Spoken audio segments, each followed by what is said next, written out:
Hi there, if you're new to my channel, welcome. And if you're a returning subscriber, hello again. In this channel, I do tech reviews in a down-to-earth and useful way. No more, no less. Actually, I try to add a little bit of a sprinkle of fun. Right, let's open this box. Quite minimal packaging here, just a bit of cardboard. I do like when companies keep their plastic to a minimum, and I'm pleased to say that apart from the case itself, there's not much plastic in here. Well, no plastic at all. Oh yeah, in my last video, I mispronounced their name. I said Mous instead of Mouse. They kindly let me know it is pronounced like the small rodent. Right, at the time of recording, this case costs $64.99 or $54.99 here in the UK. Not for the faint at heart. This case is on the expensive side of things for sure, but there's a difference between overpriced products and products which you know you're paying for that extra quality.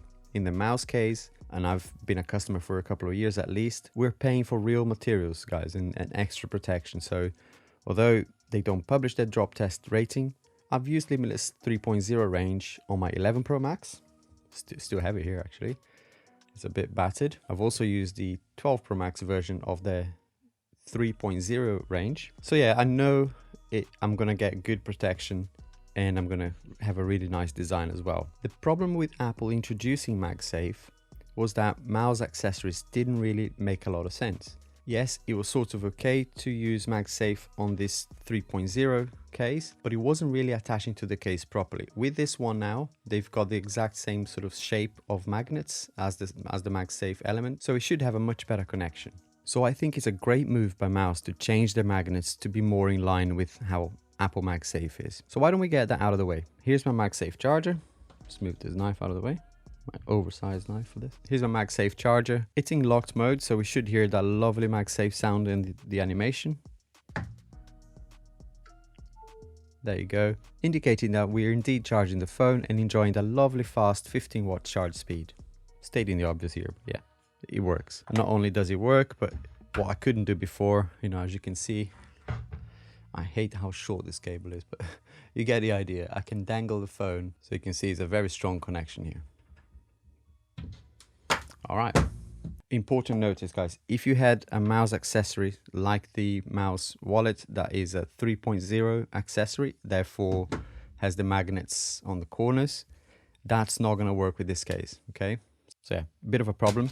However, you are getting a lot more options now with this case. Because it has the MagSafe magnet, you can enjoy accessories from Apple and any other brands actually. So yes, you'll be losing some of the previous Mous accessories like the wallet, but the MagSafe compatibility opens many more options for you. So does it work with wireless charging?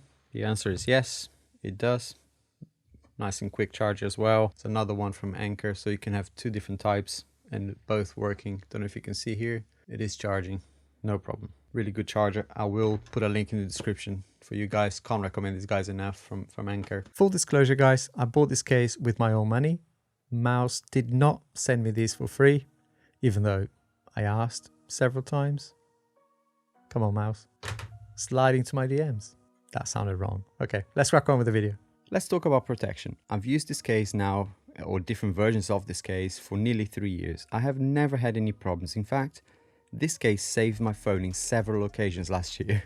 I'm really clumsy. As you may know, Mous drop test their cases to some ridiculous heights. You know, they show that on their website, but they don't really publish the drop test rating. So I'm quite cool about that actually. I don't really mind. And that's why I keep going back to them as a customer, because I know from experience that this is going to protect my phone. And I'm not going to do the drop test myself here. Not because I don't trust the case, but my insurance may have an issue with that. Oh, screw it. Let's do it.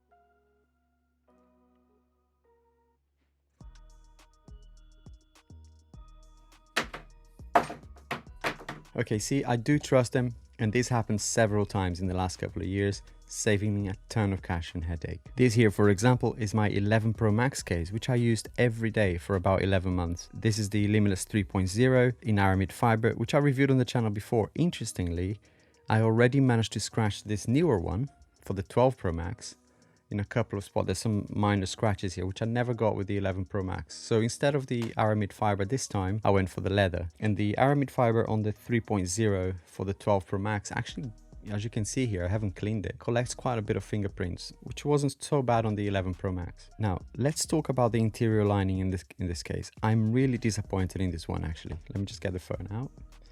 That's the other thing, actually, with this case, they're quite rigid.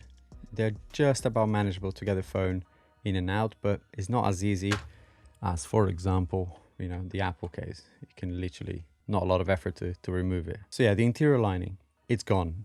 I don't know what they did. I think they're saying that it is thinner, and I wonder if that, you know, removing that made the case thinner. To be honest with you, I'm not really seeing that when I hold the phone.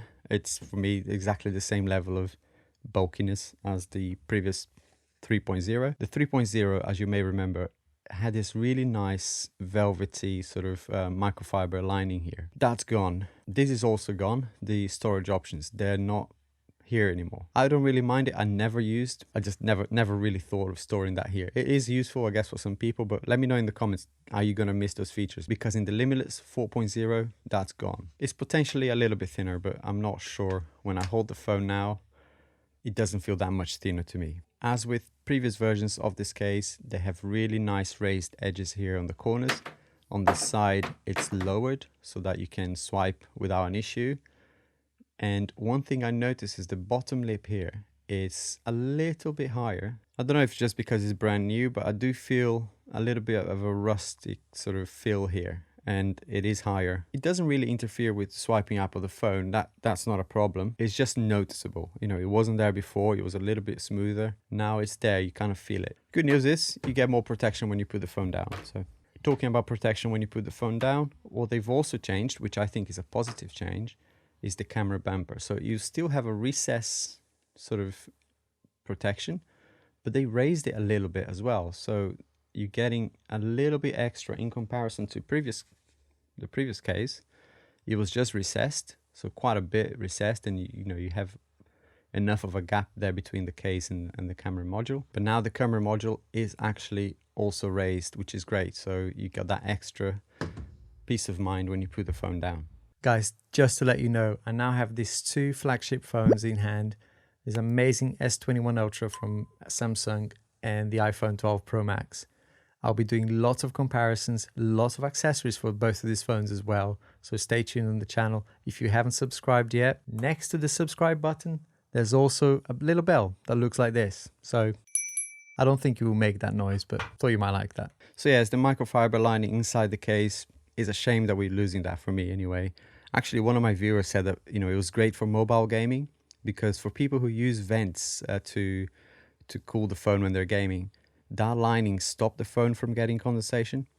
Anyway, I just thought it was a nice touch and keep the back of the phone free from scratches as well. I'm not saying this plastic now will scratch the phone, but it's just not as nice. It feels less premium for me. Sorry, Mous. Love you guys, but I don't like this. Mous cases use their own shock absorption technology called AiroShock, and apart from Pitaka cases, I haven't seen any case that matches this level of protection. I haven't tested every single case in the world, but I've tested a few, and this for me is one of the best because it has this nice cushioning here on the side so that, you know, between the phone and wherever it's landing, there's quite a bit of absorption going on here, so that's really good. And it goes around all of the case as well, apart from obviously the button cutouts. Talking about Pitaka, they're sending me more of these cases with the MagSafe element as well. There's loads more on their lineup that they're teaming up with me to review. So stay tuned on the channel for more on that, not just for the iPhone, but for the Samsung S21 Ultra as well. I already reviewed a couple of Pitaka cases, which I will put a link at the end of this video for you. So don't forget to check that out. They are also outstanding cases. From a convenience point of view, one of the trade-offs of having a beautiful case like this was the extra bulk that it added. With this version, Mous have managed to reduce the size, as I said, removing some of the interior lining, and they're claiming that this is their thinnest Limitless case ever. So you're getting that lovely style, real materials, beautiful protection with minimal bulk. But I'll be honest, I'm not feeling the being thinner. You know, when I hold this versus the previous one, it feels exactly the same. Same level of grippiness, same level of bulkiness. I don't really feel that much difference. And here's some precise measurements for you, and obviously the weight as well for you on the screen. Oh, cool. We've got a question from a viewer here, so let's see. Cool, that's the question of the day. How grippy is this case, and does it collect fingerprints? Well, thanks Jules for sending that question. And in terms of grip, it's not so grippy that it will be annoying. So it's not like a sticky rubber on the side that some cases might have. So it's quite easy to get it in and out of your pocket. At the back, it is much grippier than the previous aramid fiber case that I had. This is so smooth. It is a nice lush feel, but it was very slippery at the back. On the sides, I want to say it's pretty much the same as the Limitless 3.0. For extra grip, you can actually add a wrist strap as well to this case, which if you get it from Mous is $9.99 on their website, but you can find much cheaper alternatives online that will do exactly the same job. To be honest, for 65 bucks, they should include that wrist strap with the case, just saying. And the second question was, does it pick up any fingerprints? Not noticeable really. The aramid fiber, not the 11 Pro Max so much, but the 12 Pro Max version of the aramid fiber picked up quite a lot more grease than any other Limitless case I had. This leather option doesn't seem to be picking up any. It feels really nice actually. It's quite a nice sort of feel to it. Very premium, you know, leather gives you that. There are no gaps as well between the material and the plastic, which was a problem for some of the viewers in the Limitless 3.0. They reported that being an issue with the Limitless 3.0 in aramid fiber. This is the case in question. Here between this material and the plastic, some people saw the little magnets inside. I didn't really see much of that with my case, but it was a problem. With this leather version, it's almost continuous material here. It's really nicely done, very nice and premium. There's no sort of manufacturing issues that I can see. You know, it's really nice. Now when it comes to the front of the case, also you don't see the edge of the phone. So some cases like the Apple case let you see a little bit of the border, so that reminds you of what color you've got. This one covers that, so as far as the case is concerned, it doesn't interfere with the screen protector that I've got here, but in terms of the color of the phone, so that gold color that I chose is basically gone unless I turn the phone and look at the camera module. Minor thing, but some people might like that.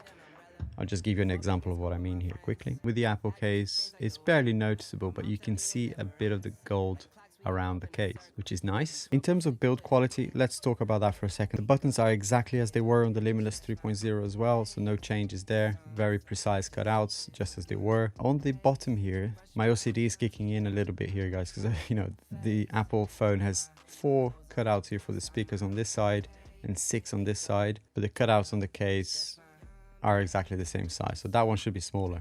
Come on, Mous. And from a looks style perspective, I love how this case gives a nice stylish feel. Leather is great and very grippy.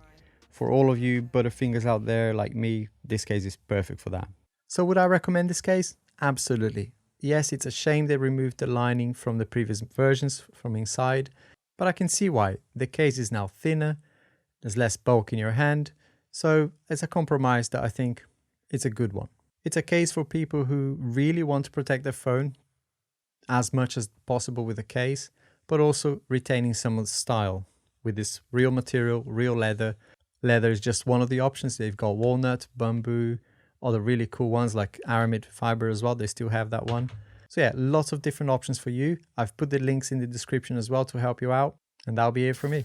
See you soon. I'm in the game, I was on the bench. First I was renting, now I'm collecting rent. Run it up. First it with the Beamer, now I want the Benz. Spending all the bag like here I go again. Outside says the chirp, now the camera phone. Told you I'ma keep the channels on. Why you acting different when the camera's on? Why you acting different like